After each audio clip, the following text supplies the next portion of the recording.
So today we're going to be going over how to conduct the blower door test using the manometer that we have here at the school. Also, what I'm about to cover is going to be on a Word document form called the steps for the blower door test, which is under the resource section of our class under Canvas. And you can also download this to help you assist in practice knowing how to use this manometer. It goes over step by step and every single question and how to answer each question that's going to come up during the competency. Okay, back to the device here. Well, first off, I already have this powered on. I'm going to turn it off real quick.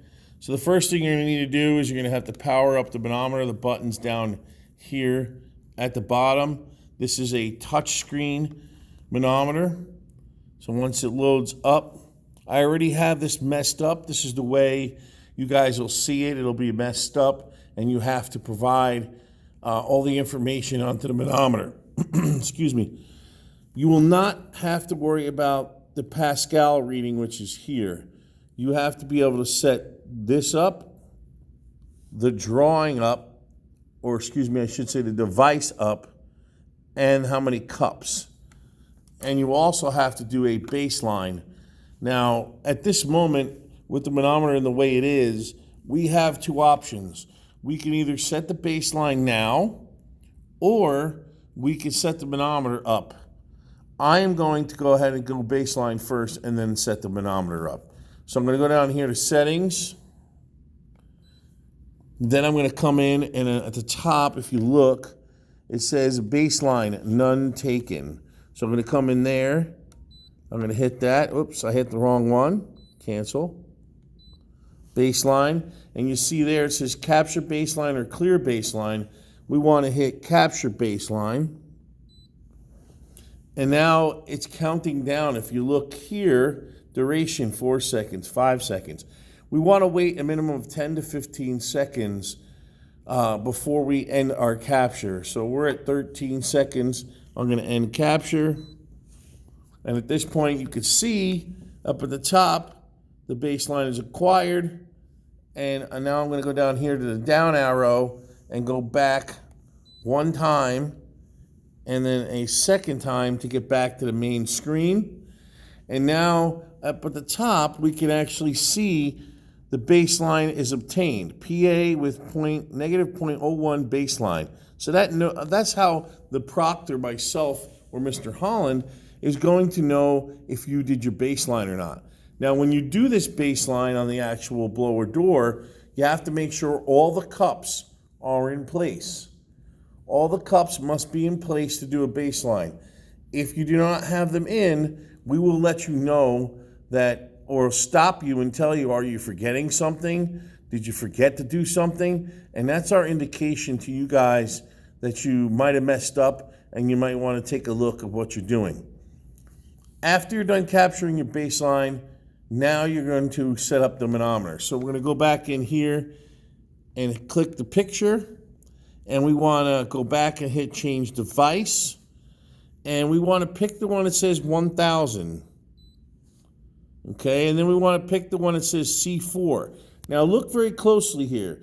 Everything is written, what position the cups are in is below the drawing. Okay, so C4 happens to be the second one. So now I can see I have RetroTech 1000, C4, and my baseline done. Now I have to set my equivalent area to say CFM or flow CFM. So I'm going to tap that area. Try that again. There we go. And I want to look on the screen for flow CFM. Now, right now you can see that this one is a different color at the bottom. That's the one we're using. That's not the correct one. You can see up here, you see flow CFM. Now, I'm going to have the manometer messed up, so you're going to have to be able to find the right thing. So you always want to look for flow, and then you want to look for CFM. Now, what if flow didn't say CFM? Let me show you. What if it said LS? So you just tap it until you get to see what you want, flow CFM.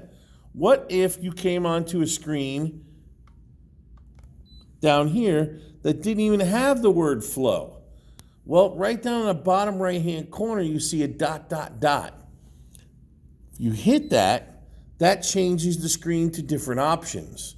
So if you don't see flow CFM on the screen, you want to hit the dot, dot, dot. If you see flow, but it doesn't say CFM, you want to hit it a few times until it says flow CFM. So now I have it on flow CFM. I want to hit the back arrow once. And now if we look at our manometer, everything is all set up. We have pascals at the top.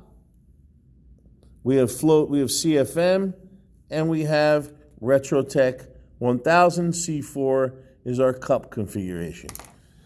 Now at this time, once you have the manometer all set up, the proctor's going to ask to see the manometer and verify that everything is correctly set, which in this case, it is now. Then he's going to tell you to proceed. At this time, you want to remove 4 cups out of the blower door, and you're going to put them aside or put them in the compartments. There's little cups or slots you could put them in. Then you're going to do that, and then once you're done with that, you want to actually turn the manometer on. So now we're going to hit the set pressure, and then we're going to type in 2.5, set. And when that actually happens, the blower should turn on. Obviously, it's not going to do that now because I'm showing you how to use this without it connected. And also, what you want to do is take off that knot symbol at the top. Now you can also see it's displayed CFM at 2. That's actually incorrect. So what if I want to fix that? Well, I can go back and hit stop, set pressure, whoops, clear that, 2, 5, set, take off the knot symbol, and now I can see it's set CFM at 25. Okay, so now the manometer is technically set and the blower door is running at 25 CFM. At this point, what you're supposed to do is a safety check, and you got to tell that to the proctor, and then he'll say proceed, and then you hit the green arrow up 1, 2, 3, 4, 5 times, and it should say CFM at 50. This will increase the speed of the blower to 50 pascals, and you would continue the rest of your test. But this is as far as you need to go as the manometer is concerned.